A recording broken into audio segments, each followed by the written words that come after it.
우리는 지난 주일에 성벽 공사를 완료한 이후에 영적 재건, 부흥을 경험한 유다 공동체에 관한 말씀을 들었습니다. 우리의 기억을 조금 더듬어 지난주 말씀들을 정리해 보면 좋겠습니다. 유대력 7월 초하루 나팔절 그날에 알아들을 만한 모든 사람들이 성전 옆 물문 사이에 있는 광장으로 모여들었고, 에스라는 특별히 설치한 높은 강단에서 하나님의 말씀을 선포했습니다. 그가 하나님의 말씀을 전하기 위해서 책을 폈을 때 모든 백성들이 일제히 일어나 하나님의 말씀 앞에 경의를 표했고 또 순종하겠다는 결단을 표합니다. 에스라가 위대하신 하나님을 찬양할 때는 온 백성들이 함께 아멘 아멘으로 응답하고 얼굴을 땅에 대고 납작 엎드려 하나님을 경외하는 아름다운 예배의 자리를 보여주었죠. 말씀에 갈급했던 백성들은 이른 아침부터 정오 시간까지 거의 6시간 동안 율법의 말씀을 듣고, 레위인들은 그 말씀을 강해함으로 인해 많은 백성들이 말씀을 깨닫게 되었습니다. 말씀을 깨닫자 말씀 앞에 울기도 하고 웃기도 했다 그랬습니다. 말씀에 비답해 그들의 죄가 드러났습니다. 회개하지 않을 수 없었습니다. 애통하지 않을 수가 없었죠. 또한 말씀에 약속된 바와 같이 신실하신 하나님이 약속하신 대로 용서하시고 회복시켜 주시고 은혜의 길을 허락하셨기 때문에 그들은 웃을 수밖에 없었고 축제할 수밖에 없었죠. 그래서 느헤미야와 에스라는 이 날이 주님의 거룩한 날이다 그렇게 선포하고 모든 백성들이 함께 즐거워할 큰 축제의 시간들을 보냈습니다. 이와 같이 그들이 말씀을 발견했을 때 그동안 잊혀졌던 절기가 있었다는 사실을 깨닫게 됩니다. 그것이 바로 초막절입니다. 그들은 그달 15일부터 일주일 동안 초막절을 지키기로 했습니다. 그래서 지난주일 묵상했던 8장 마지막 부분에는 유다 백성들이 어떻게 초막절을 지켰는지에 관해서 기록하고 있습니다. 17절에서 18절 말씀 같이 읽어보겠습니다. 시작. 포로로 잡혀갔다가 돌아온 무리들은 모두 초막을 짓고 그 안에 살았습니다. 눈의 아들 여호수아 시절부터 그날까지 이스라엘 백성들이 이렇게 한 적이 없었기 때문에 그들은 기쁨을 감출 수 없었습니다. 에스라는 첫날부터 마지막 날까지 날마다 하나님의 율법책을 낭독했습니다. 그들은 7일 동안 절기를 지켰고 8일째 되는 날에는 규례에 따라 공회를 열었습니다. 아멘. 제사장 에스라는 초막절을 지키는 이 7일 동안 내내 매일매일 하나님의 말씀을 낭독했고, 백성들은 절기를 지키면서 이전에 경험해 보지 못한 감출 수 없는 기쁨으로 충만했다 그랬습니다. 유대력 7월 달은 절기의 계절입니다.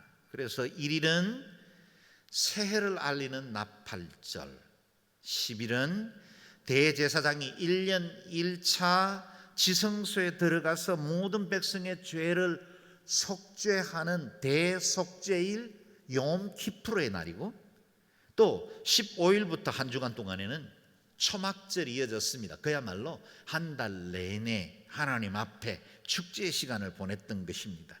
초막절이 되면 이스라엘 백성들은 자신들의 선조가 출애굽해서 광야에서 머물던 그 40년의 시간들을 기억하며 나뭇가지와 풀들을 베어 얼기설기 임시 초막을 짓고 그 안에서 한 주간을 보냈습니다. 편안한 침대를 포기하고 허술한 초막 아래서 불편한 잠자리를 보내는 것입니다. 그 한 주간 동안 광야에서 겪었던 고난도 기억하고 그 와중에 보호하시고 인도하신 하나님의 은혜도 기억하는 시간이 되었다. 특별히 해방과 자유를 주신 하나님, 그 하나님의 은혜를 기억하는 시간을 가졌습니다. 유대 3대 절기 중에 하나인 초막절은 시기적으로는 가을 거디를 다 끝내고 그동안 얻었던 과실들을 창고에 모아드리는 절기였습니다. 그래서 수장 모아드리는 절기다 그렇게 부르기도 했고 그날은 기쁨과 감사의 절기였습니다. 그래서 오늘날의 추수감사절은 수장절의 전통을 이어받은 것입니다. 오늘 본문은 초막절을 지킨 이틀 후에 있었던 또 다른 성회에 관해서 기록하고 있습니다. 1절에서 3절 말씀을 같이 읽어보겠습니다. 시작. 그달 24일에 이스라엘 백성들이 모두 모여 금식하고 베옷을 입고 머리에 흙먼지를 뒤집어 썼습니다. 그리고 스스로 모든 이방 사람들과의 관계를 끊고 제자리에 선 채로 자식들의 죄와 자기 조상들의 죄악을 고백했습니다.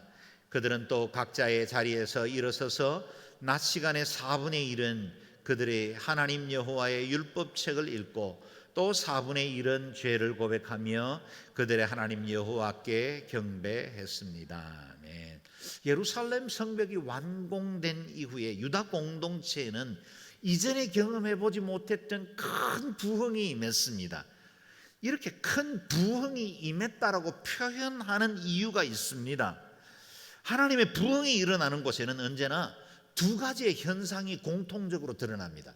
그 첫 번째는 하나님의 말씀이 강력하게 임합니다. 말씀을 사모하고 말씀의 그 능력 앞에 사람들이 꼬꾸라집니다.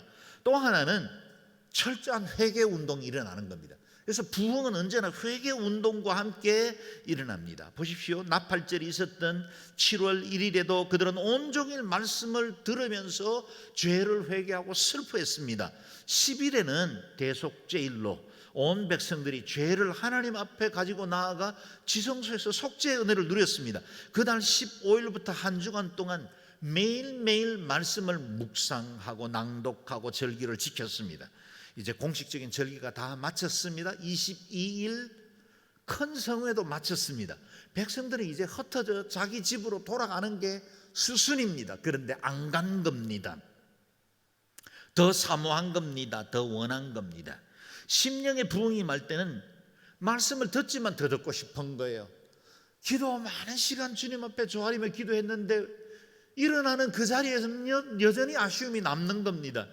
늘 찬양하고 하나님 앞에 예배하지만 그러나 그 예배가 더 사모하게 되어집니다. 그게 부흥의 특징입니다. 그래서 부흥이 일어났던 모든 현장에는 언제나 집회들이 연장돼요. 그리고 그 집회가 마쳤지만 사람들이 돌아가지 않습니다. 남아서 기도 모임을 참여하는 사람들, 그리고 소수 여기저기에서 몇몇 사람들이 함께 모여서 기도합니다. 한국교회에 위대한 부흥이 일어났을 때도 이 같은 똑같은 현상들이 일어났습니다. 이 같은 회개운동이 큰 불길처럼 활활 타오르기 시작한 겁니다. 이스라엘 백성들이 모두 모여 금식하고 베옷을 입고 머리에 흙먼지를 뒤집어 썼습니다. 그리고 스스로 모든 이방 사람들과의 관계를 끊고 제자리에 선 채로 자기들의 죄와 자기 조상들의 죄악을 고백했습니다. 그들의 회개가 얼마나 철저했던지 함께 모여 금식하고 자복을 뜻하는 거친 베옷을 입고 머리에는 내 죄악을 슬퍼하는 흙먼지를 뒤집어 썼습니다. 자신들의 죄뿐만 아니라 조상들의 죄까지 자복하며 회개합니다. 그리고 이 같은 회개 운동에는 삶의 변화가 뒤따랐습니다. 그들이 그동안 가까이 하던 모든 이방의 습관들을 멀리하기로 결정한 것입니다. 어떻게 이렇게 어마어마한 집단 회개 운동이 일어났습니까? 그들이 말씀을 읽을 때 부흥이 임한 겁니다. 말씀을 보십시오. 그들은 또 각자의 자리에서 일어서서 낮 시간의 4분의 1은 그들의 하나님 여호와 율법책을 읽고 또 4분의 1은 죄를 고백하며 그들의 하나님 여호와께 경배했습니다. 유대의 낮 시간은 3시간씩 4등분으로 나눕니다. 첫 번째 낮의 4분의 1은 오전 6시부터 9시까지 그 시간 동안 이른 아침 그들은 말씀을 읽으며 3시간을 보냅니다. 두 번째 4분의 1, 9시부터 정오까지의 시간은 그들은 자복하고 회개하며 하나님을 찬양하는 시간으로 보냅니다. 그러므로 진정한 회개는 하나님의 말씀으로부터 내 죄가 고발당할 때 일어납니다. 내 죄가 하나님의 그 거룩하신 말씀 앞에서 고발당할 때 그때 회개가 일어나는 겁니다. 이들의 회개 운동은 느헤미야나 에스라가 회개를 촉구해서 일어난 것이 아닙니다. 24일 이 집회는 영적 지도자들이 회집을 해서 사람들을 불러 모은 게 아닙니다. 자발적으로 그들이 모여들었고 다시 말씀을 들을 때 뉘우치고 하나님 앞에 통회에 잡아갈 수밖에 없었다는 것입니다. 말씀이 그들의 죄된 실상을 고발했습니다. 사랑하는 여러분, 세상의 기준으로는 회개가 일어나지 않습니다. 때로는 가책을 받기도 하고 다른 사람 앞에 부끄러울 수도 있겠죠. 그런데 사람의 이 윤리적인 기준과 인간의 양심이란 이 도덕적 기준은 고무줄 같아서 어떤 곳에서는 이것이 정이지만 어떤 것에는 불의가 됩니다. 어느 시대에는 이것이 옳은 것이었지만 그 다음 시대는 옳지 않는 것이 될 수 있다는 거예요. 사람의 의라는 건 언제나 불확실합니다. 그래서 지역마다 그 도덕적 기준, 선의 기준들이 다 달라집니다. 그 앞에는 회개가 일어나지 않습니다. 영원 불변하시는 하나님의 말씀, 완전한 표다가 되시는 그 하나님 말씀 앞에 조아릴 때만 진정한 회개가 이루어지게 됩니다. 하나님의 의로우심을 경험할 때만 참된 회개가 일어나는 것입니다. 하나님 말씀 앞에 나아갈 때 나의 죄된 실체가 그대로 다 드러나고 그분의 의로우신 빛이 내게 비춰지면 어린 시절부터 지었던 그 모든 내 죄들과 내 마음속에 숨긴 동기들까지 그 빛 앞에 다 드러나게 되는 것입니다. 이 죄가 드러나면 회개하지 않을 수 없습니다. 이같이 회개하고 하나님 앞에 다시 자복하며 주님 외에는 다른 어느 누구에게도 소망이 없습니다라고 고백하는 상태, 그걸 우리는 심령의 부흥이라고 표현하는 겁니다. 많이 모이는 게 부흥이 아니고 어떤 집회가 대단히 뜨거웠기 때문에 부흥이 아니라 내 속에 예수 그리스도가 온전한 구주가 되고 통치자가 되고 내 모든 죄악들이 주님 앞에 토설해 될 때 그때 심령의 부흥이 임하는 것입니다. 그러므로 회개 없는 부흥은 없습니다. 죄에 대한 고통스러운 자복 없이 하늘의 그 은혜는 열리지 않습니다. 그것이 개인이든 공동체든 원리는 똑같습니다. 1907년 한국교회를 강력한 성령으로 뒤덮었던 그 평양 장대현 교회의 운동도 부흥회 중에 길선주 목사님이 자신의 죄를 자복하며 회개할 때 여기저기서 다른 성도들도 자신의 지은 죄들을 회개하면서 부흥이 임한 것입니다. 그리고 집회가 마쳤습니다. 사람들이 돌아가지 않는 거예요. 거기 남았던 약 170여 명의 사람들이 밤새도록 하나님 앞에 기도할 때 큰 부흥의 불씨가 된 것입니다. 성령은 거룩한 영입니다. 죄가 있는 곳에는 임할 수가 없습니다. 회개할 때 성령님이 강하게 역사할 수 있습니다. 그리고 이 같은 성령운동은 어느 날 갑자기 일어난 것이 아닙니다. 평양 이 대부흥이 일어나기 전 해였던 1906년 목포에서 사역하던 선교사 저다인 목사님이 인도하던 집회에서 먼저 회개운동이 일어나기 시작합니다.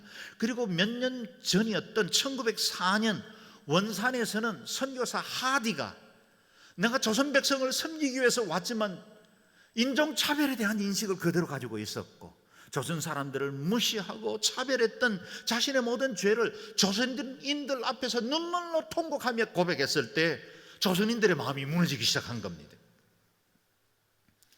그 당시 선교사들의 일기에 의하면 영적으로 예민한 사람들은 조선 땅에 곧 부흥이 임할 것이라는 것을 다 감지하고 있었다라고 기록하고 있습니다. 그것은 세계 곳곳에서 일어나는 강력한 성령의 바람이 어느 날 조선을 덮을 것이라는 인지를 할 수 있었던 거죠.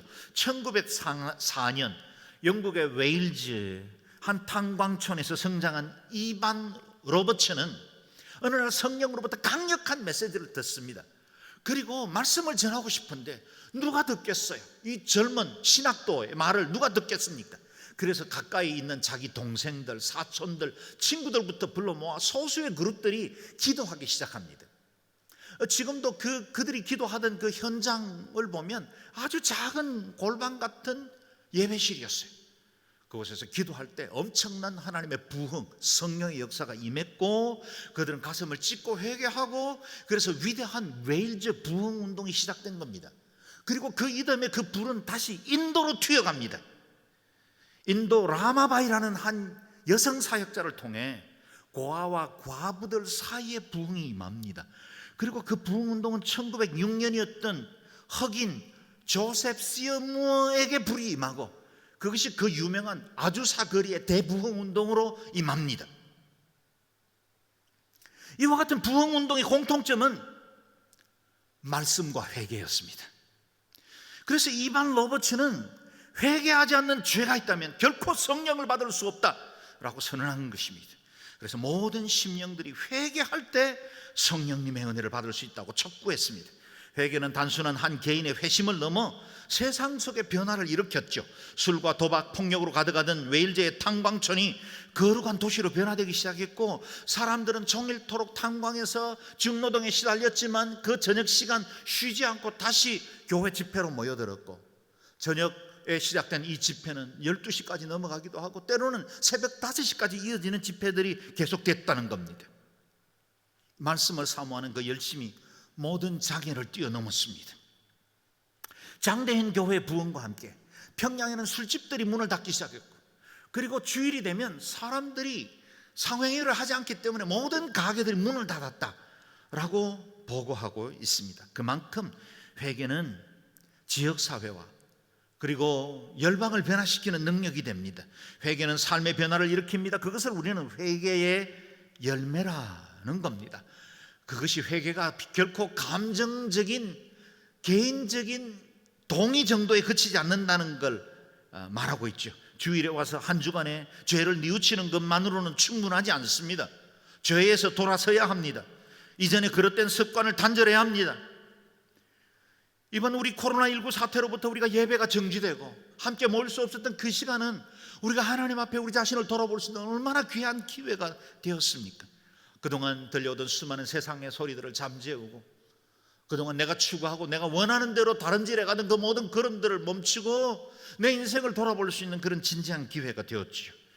우리가 당연히 모여서 하던 이 예배, 너무나 자연스러운 이 모임들이 얼마나 큰 은혜였는지 다시 돌아보게 되고, 그동안 습관적이고 형식적으로 예배했던 우리 자신을 철저히 자복하는 그런 시간들 가지게 되었습니다. 지난 주일에 우리 옛꿈과 꿈땅이 9개월 만에 처음으로 함께 모여서 예배했는데, 우리 차세대 목회자들의 보고를 들어보니 아이들이 얼마나 진지하고 조용하게 예배드리는지 이전에 한 번도 보지 못한 모습이었다, 그런 고백을 하는 것을 들었습니다. 아이들도 예배를 새롭게 배우는 계기가 되었습니다. 사랑하는 여러분, 우리가 회개한다는 것은 곧 주님 앞에 우리의 마음을 온전히 올려드린다는 것이요, 그 자리는 곧 예배 자리로 돌아가야만 이루어질 수 있습니다.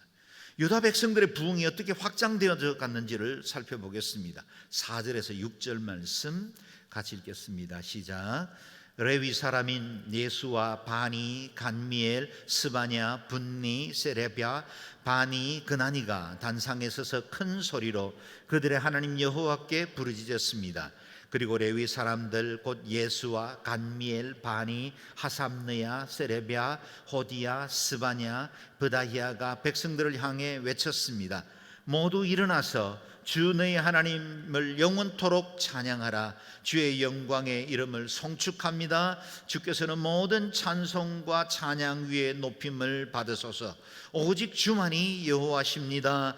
주께서는 하늘과 하늘 위에 하늘과 그 위에 떠 있는 모든 별무리들과 땅과 그 안에 있는 모든 것, 바다와 그 안에 있는 모든 것을 다 짓고 생명을 주셨으니 하늘의 만물이 주를 경배합니다. 아멘. 온 유다 백성들이, 그리고 그것을 대표하는 두 무리가 하나님 앞에 외쳤던 두 개의 큰 외침이 있었습니다. 합창과 같이 두 개의 외침, 하나는 하늘을 향했습니다. 하나는 회중을 향했습니다. 첫 번째는 하늘을 향해 외치죠. 레위 사람들의 지도자들이 단상에서 큰 소리로 하나님께 기도를 올려드립니다. 하나님 앞에 자신들의 조상들의 죄를 자복하고 회개하는 부르짖음이었습니다. 하나님의 긍휼과 자비를 구하는 기도였습니다. 이전에 그들의 조상들이 범죄하고 불순종해서 이같이 고통당하는 그들의 안타까운 현실, 지금도 그 죄의 열매를 먹고 있는 이 안타까운 유다민족의 현실들을 주님 앞에 올려드리며 기도하고 있었다는 겁니다. 절박한 기도입니다. 하나님의 은혜가 없으면 주님의 용서하심이 없다면 우리는 잠시도 살아갈 수 없습니다는 절박한 고백이죠. 두 번째는 백성들을 향한 외침이었습니다. 레위 사람들이 모든 백성들과 함께 하나님께 올려드릴 찬양의 고백, 지금까지 이스라엘의 역사를 돌아볼 때 그 역사 중에 함께 하셨던 그 하나님, 인자와 긍휼을 거두지 않으신 그 하나님을 찬양하라고 노래하고 있습니다. 하나님은 조금 전에 읽은 6절 말씀처럼 온 세상 천지 만물을 지으시고 온 열방을 통치하시고 찬양받기에 합당하신 분이시죠. 그런데 그 하나님이 그 가운데 이스라엘이라는 한 민족 공동체를 선택하시고 역사 가운데 그 뜻을 드러내신 하나님이십니다. 마땅히 찬양 올려드려야 하죠. 그래서 오늘 우리가 읽었던 본문, 두 본문 사이에 있는 긴 찬양의 기도는 6절에서 37절까지는 역사서에 기록된 찬양 시들 가운데서는 가장 긴 찬양 시편이 됩니다. 동시에 마치 신명기의 속편처럼 이스라엘 전체 역사를 되돌아보면서 그 가운데 임하신 하나님의 은혜를 꿰뚫고 있습니다. 이후의 말씀을 요약하면 이렇게 정리할 수 있겠습니다. 다 읽을 수 없기 때문에 정리된 것만 여러분과 나눕니다. 6절에 창조주 하나님을 찬양하라. 7절에서 8절 아브라함을 통해서 이스라엘을 선택하시고 약속의 땅으로 이끄신 하나님을 찬양하라.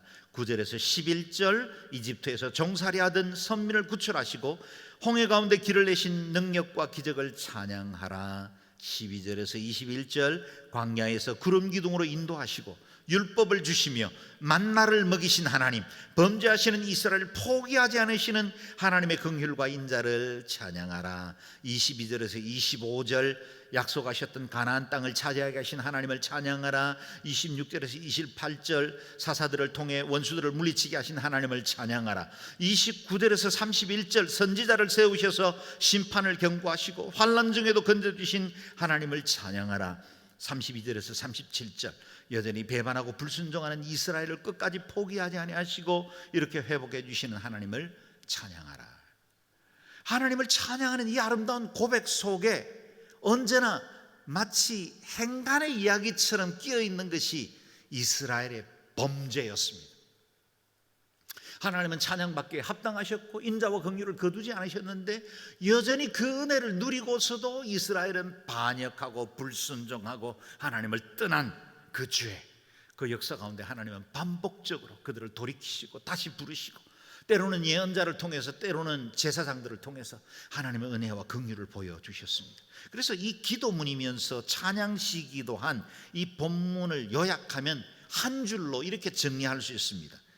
이스라엘 백성들의 거듭되는 배반에도 끝까지 언약에 신실하신 하나님의 은혜, 그 은혜를 찬양하라 하는 겁니다.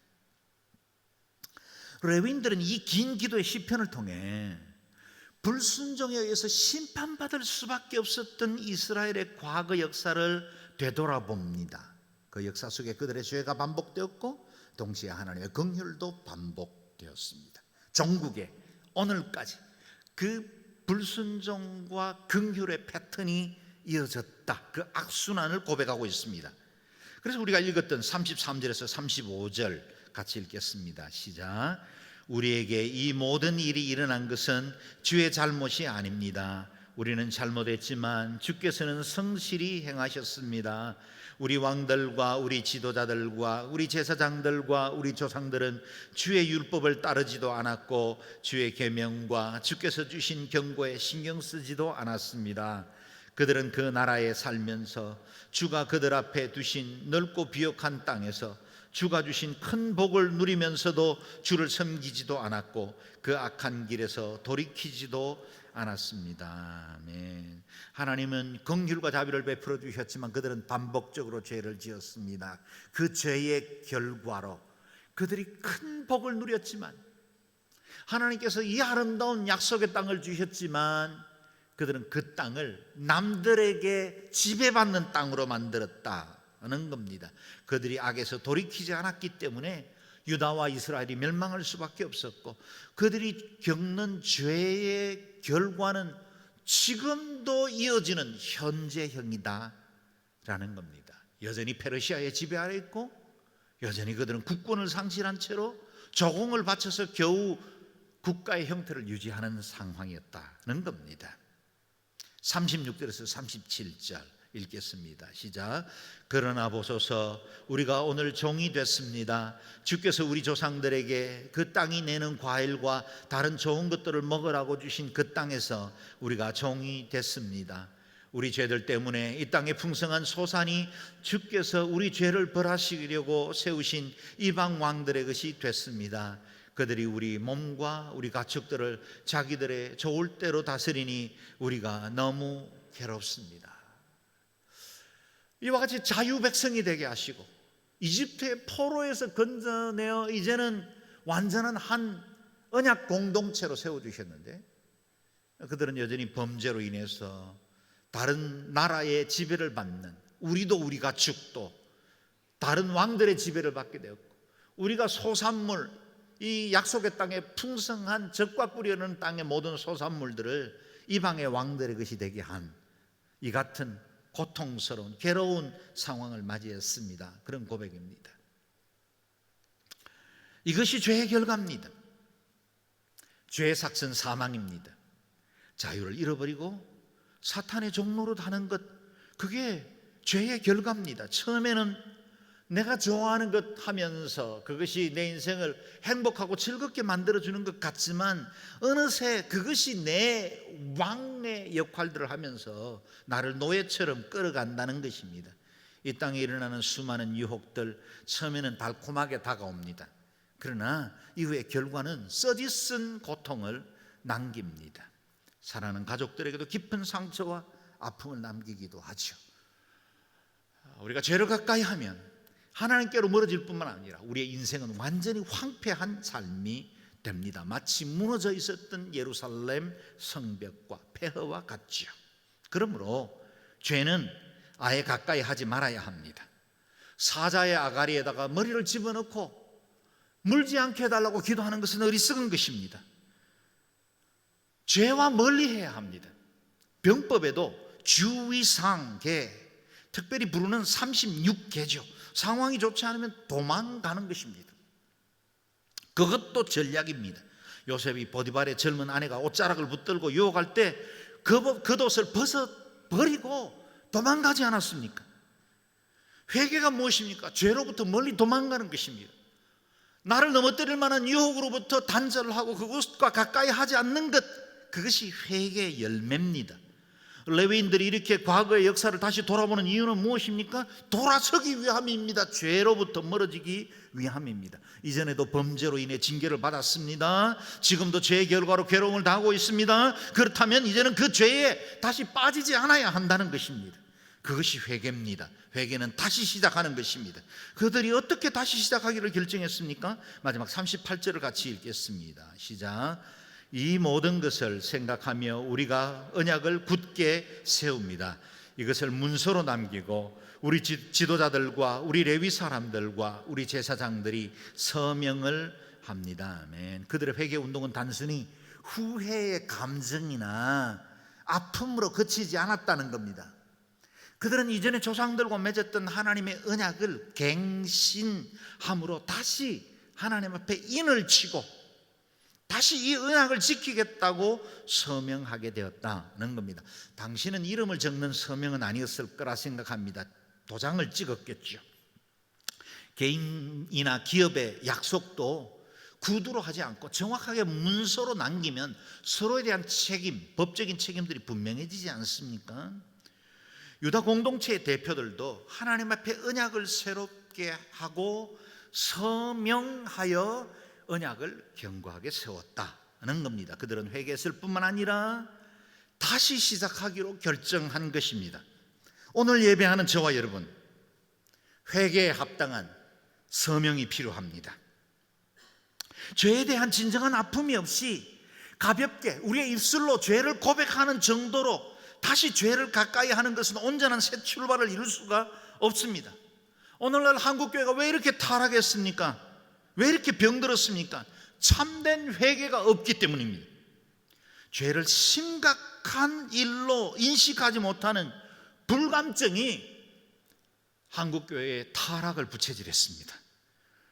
곧 소돔과 고모라 성에 임할 그 심판의 예고가 있었지만 천사의 경고를 듣고도 그것을 농담으로 여겼던 롯의 두 사위처럼 오늘 이 시대는 유황불과 심판의 예고되어 있다는 이야기를 듣고도 사람들은 콧방귀를 뀌는 시대가 되었습니다. 우리가 매일매일 고백하는 것처럼 사도신경에 고백하는 대로 거기로부터 살아있는 자와 죽은 자를 심판하러 오시는 주님, 그 주님에 대한 두려움이 회복되어야 합니다. 그걸 우리는 경외함이라 그렇게 말합니다. 재림과 심판이라는 종말의 징후들을 가벼운 가십거리로 삼는 것은 우리 시대의 가장 큰 위기 중에 하나입니다. 참된 회개는 하나님께로 돌아와 다시 시작하는 것입니다. 하나님께로 돌아와야 합니다. 저는 한국교회가 회개운동을 통해서 다시 한번 부흥을 맞이하기를 기도하고 있습니다. 한국교회는 느헤미야가 재건한 그 성벽과 같은 하드웨어는 이제 충분하게 갖춘 것 같습니다. 얼마나 아름답고 웅장한 교회 건물들이 곳곳 도시마다 세워졌습니까? 훌륭한 교회 음악과 고가의 영상 음향 장비들 과할 만큼 충분합니다. 수많은 양육 프로그램과 기독교 서적들, 우리가 훈련받을 만한 좋은 성경 공부 모든 프로그램들과 세련된 기독교 방송국들, 잘 정빈된 교회 조직계 시스템, 더할 나위 없습니다. 더구나 또 정부 각 부처에 그리스도인들이 곳곳에 배치되어 있습니다. 수많은 학자들, 예능인들, 음악과 예술과 각 분야에 그리스도인이 없는 곳이 없을 정도가 되었습니다. 그러나 진짜 중요한 영성은 혹 한국교회가 가난뱅이가 되어가는 것 아닌가 하는 두려움이 있습니다. 내 눈먼 것과 벌거벗은 것과 내 가련한 것을 알지 못하는도다. 라오디게의 교회처럼 우리 한국교회가 이토록 줄여있고 목말라 있는 걸 우리가 보지 못하는 건 아닌가. 이 아름답고 완벽한 교회에서 예배드리기 때문에 나의 예배가 괜찮을 거라고 착각하고 있는 건 아닌가. 두려운 마음이 들 때가 많습니다. 너무나 세상적 가치에 쉽게 타협해버리는 교회들, 세상 속에 적당히 동화되면서 복음의 능력을 잃어버리고 있는 그리스도인들, 회개하지만 입술의 고백으로 그치고 진정한 회개가 없는 한국교회, 하나님 없이도 살아갈 것 같은 교만들, 안일에 빠져가는 우리의 마음들이 정말 두렵습니다. 한국교회가 회개하며 하나님께 돌아가 참된 부흥을 경험하는 그날이 다시 오기를 사모하고 사모합니다. 그리고 저는 그 부흥이 우리 시대, 할 수만 있다면 제가 목회하는 시기에 제가 죽기 전에 이 땅에 큰 부흥의 파도가 다시 오기를 소망합니다. 과거 한때 1907년 어간에 있었던 부흥이나 우리가 되새기면서 60년대 70년대에 있었던 한국교회 그 부흥이나 자랑하면서 그것으로 만족하는 한국교회가 아니라 다시 한번 우리 시대에 다시 한번 저와 여러분이 직접 경험하는 부흥, 정말 하나님 앞에 자복하고 한국교회를 돌이키고 우리가 다시 새로워지는 그 부흥 말이죠. 어느 날 다시 한 번은 올지도 모르겠다 하는 그 부흥이 아니라 내가 경험하는 그 부흥이 우리 시대에 오는 것을 소망합니다. 보라, 지금은 은혜 받을 만한 때요, 보라, 지금은 구원의 날이라고 말했습니다. 늦지 않았습니다. 하나님께서 활짝 기회를 열어두었습니다. 이 같은 팬데믹은 우리에게 우리 자신을 돌이킬 수 있는 기회가 됩니다. 그리 크지 않는 양지 공동체 부흥을 위해서 뭘 할 수 있겠습니까? 한국교회 미래를 위해서 우리가 할 수 있는 일이 뭐가 있겠습니까? 그러나 여러분 보십시오.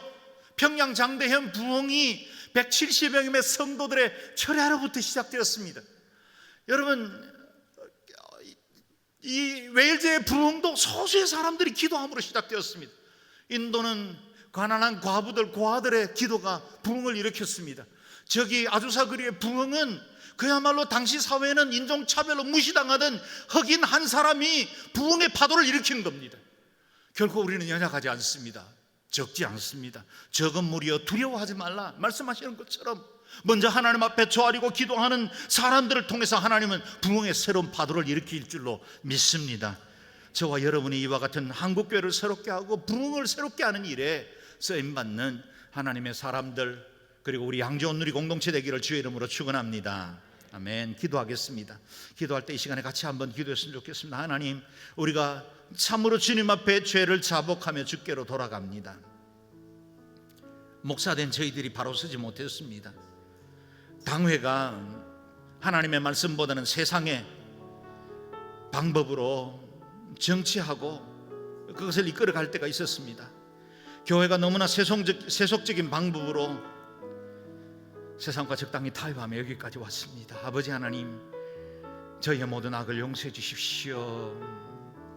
우리의 헛된 교만과 허영과 안일들을 용서해 주십시오. 다시 한번 이 땅에 부흥을 허락해 주십시오. 우리 세대의 그 부흥 보기를 원합니다. 우리가 작은 부흥의 불씨가 되기를 원합니다. 우리에게 은혜 베풀어 주십시오. 함께 통성으로 기도하겠습니다.